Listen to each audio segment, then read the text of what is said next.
congratulations po. Congrats kay Maestro 21 TV. Congrats. Siya pong pinanghalpon na Best Reactor ngayon.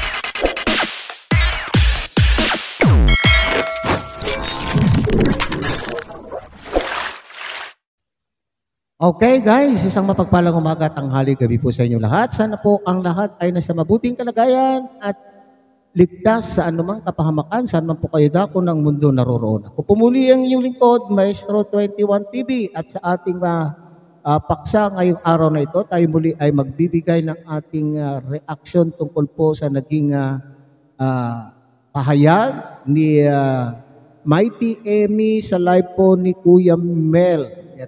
At ito nga po yung sinasabi, pabor nga ba?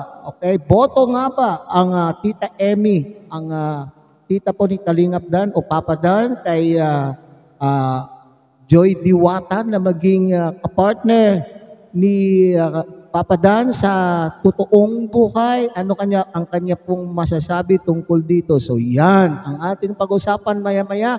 Pero bago po yan, tayo muna po ay magbibigay pugay sa ama at founder po ng Kalingap, Kuya Bal Santos Matubang, Ate Ed the Vlog, Kalingap Rob, Kalingap Dan, Kuya Brooks Vlogs, and Ruelo Malalag. At siyempre, paki-supportahan din po sana ang ating munting channel sa pamamagitan po ng inyong pag-like, share, and subscribe. At tuloy pindutin na rin po ang notification bell. At nang sa ganon, tayo pa rin po ay magsama-sama sa susunod pa pong mga reaction videos na ating pong gagawin. Likewise, mega shout out sa ating mga kasamahan po dyan sa Karepa, Kalingap Reactor Partners, sa pamumuno po yan ng aming presidente, Javier De Leon, aka Birador. At ganun din po, tangkilikin po natin ang ating mga kasamahang Kalingap Partners, mga Kalingap charity vloggers na nakatalaga po dyan po sa iba't ibang Kalingap landing pad sa ating bansa. At siyempre, kayo rin po ay, kayo po mga Kalingap subscriber, solid supporters and organic sponsors, may galaw shoutouts po sa inyong lahat. At siyempre, sa ating mga kapatid po dyan sa Team Siomai ng Kalahi Community at ang buong Kalahi Community. Okay? So bago po tayo magbigay ng ating kuro-kuro, komento, opinion at reaksyon, panoorin muna natin mga Kalingap ang isang maikling video clip na aking pong kinuha po kay Kuya Mel. Okay, so pakisuportahan din po si Kuya Mel. Isa rin po itong Kalingap partner, Kalingap charity vlogger. Okay, so tunghayan muna natin mga Kalingap. Very happy person or serious person. Loving person, naniniwala ka sa pag-ibig, sa pagmamahal, sa tawag dyan yung magandang relationship. Meron kang magandang relationship between your husband. Siyempre may kilig yan, di ba? Apo. Kahit na kayo mag-asawa na ng matagal na o matagal, kailangan may kilig yan. Pero matanong ko po, yan, kayo po ba ay di ba po si Kalingap Dan, pamangkin ninyo? Oo. Yan kung sakasakali po ba, kayo po ba ay boto kay Joy Diwata? Well, hindi naman wala naman ako sa lugar para magsalita na, ayoko sa kanya, gusto ko siya. Kasi nasa kanya yun dahil we have no right. Pero sa nakikita niyo po sa kanilang sitwasyon. Sa kanilang sitwasyon, sa kanilang... Sa nakikita niyo, sa napapanood diba? niyo. Kung meron silang karisma dalawa, o meron silang... Para kinikilig ako sa sagot niyo.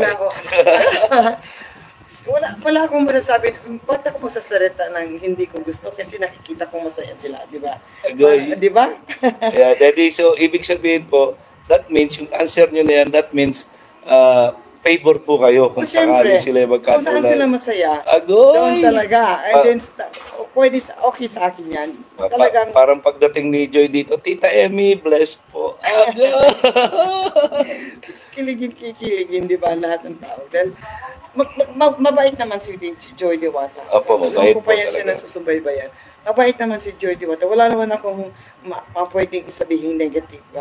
So, kung silang dalawa ay nagkakagustuhan, mabuti yan, di ba? Kasi, ano naman ang against natin? At saka, nasa stage na po sila ng getting to know each other. Exactly. Ayan. So, kahit naman sabihin natin may edad si Dan, may pwede namang pagpagkasal tapos mag-aral, di ba? Supportahan, di Kahit ba? na may edad si Dan, mukha pa rin pong bata. Si Dan ay always boyish looking yan Opo. siya kasi nasa character niya yan. He's got a smiling face. So, yan. Okay, so yan. Yan po ang naging pahayag po ni Tita Emmy. Okay, or si Mighty Emmy po. Pakisuportahan din po natin. Mighty Emmy, ang kanya pong YouTube channel. Alright. So dito, sinasabi po ni Tita Emmy o Mighty Emmy, mga kalingap, na ang kilig ay walang pinipili. Kung maging ikaw man po ay isang may edad na, tiguwang ka man o bata ka man, hindi lamang po para po sa bata ang kilig, kundi ganun din po sa ating mga kapareho natin na mayroon na pong edad, mga tiguwang ay kinikilig pa din po, lalo na po kung kagaya po sa ating mga napapanood na Kalingap serye, mga love team na ating pong pinapanood. Okay? Totoo po yan, mga Kalingap, sapagkat ang puso naman po ay hindi tumatanda. Kapag tumitubok pa ang ating mga puso, pag tumitubok pa ang ating mga puso, ay talaga naman pong makakaramdam pa rin po tayo ng kilig, lalong-lalo na nga po daw kung ang isang tao ay masayahin, jolly person, siyempre kinikilig din po tayo. At ito nga po ay kinikilig din po sa mga love team po si Tita Emmy. Okay? Lalo na siyempre yung kanyang sa kanyang pamangkin. Okay? Nakapareho po ni Joy Diwata. Kinikilig din daw po kasi minsan daw kilos pa lang nila daw at mga mata, mga pagngingiti po nilang dalawa ay parang may nag-i-interact na ang dalawa. Hindi na po kinakailangan na mag-dialogue, nangungusap ang kanila pong mga mata at ang kanila pong mga ngiti. At ang tanong po ni Kuya Mel, ang tanong po kung siya po daw ay botong-boto. Lahat naman daw po ay boto po o sinusubaybayan at sinusuportahan po ni Tita Emmy ang lahat po ng love team ng Kalingap. Siyempre, hindi natin maiwasan na itanong kung pabor nga ba si Tita Emmy na maging sila po sa totohanang buhay si Joy Diwata. Okay? Siyempre, sinasabi po niya, maski tayo po ay mga magulang, ay siya naman po ay tita lamang. Sa ating pong mga anak ay wala po tayong karapatan, panghimasukan po ang puso ng ating mga anak. So sabi po niya, walang, siyempre gusto po natin, okay? Mayroon pa tayong gusto sa ating mga anak o sa ating mga pamangkin, sa ating mga kamag-anak, sa ating mga kaibigan, pero wala po tayong karapatan na diktahan kung ano po ang itinitibok ng puso ng ating mga kamag-anak, mga anak. Okay? Pero dito po sa pahayag po ni Tita Emmy, mga Kalingap, ay boto naman daw po siya. Kung siya ang masusunod, walang problema po sa kanya kung sa totoong buhay ay magkatuluyan po sina Papa Dan at Joy Diwata, sapagkat hindi naman daw po mahirap mahalin si Joy Diwata sapagkat ito ay mabait, masipag na bata. Okay? Dangan nga lamang, siyempre, kinakailangan tapusin muna po ni Joy Diwata ang kanya pong pag-aaral. Sinasabi po ni Tita Emmy na itong si Papa Dan ay bagamat siya po ay may edad na, kung sila po ay magkagustuhan ay parang wala naman pong problema yung agwat ng kanila pong mga edad, sapagkat itong si Papa Dan ay boyish look. Okay?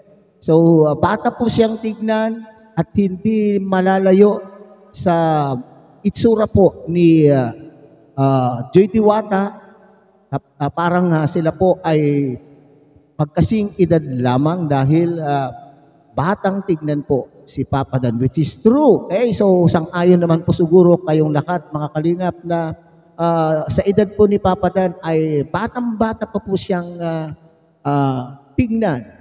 So walang masamang tinapay po kay Tita Emmy kung sila po ay magkagustuhan sa totoong buhay. Wow, kilig na naman po siguro ang ating mga Danjoy fans. So yan ang ating maikling reaction po tungkol po sa naging pahayag ni Tita Emmy kung siya po daw ay boto. Walang problema, walang masamang tinapay po kay Tita Emmy. Okay?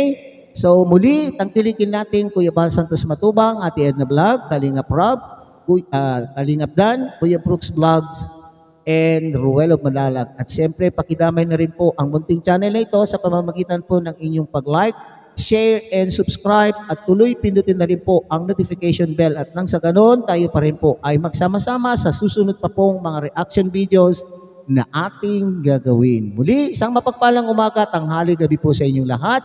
Mabuhay po kayo, and God bless everyone.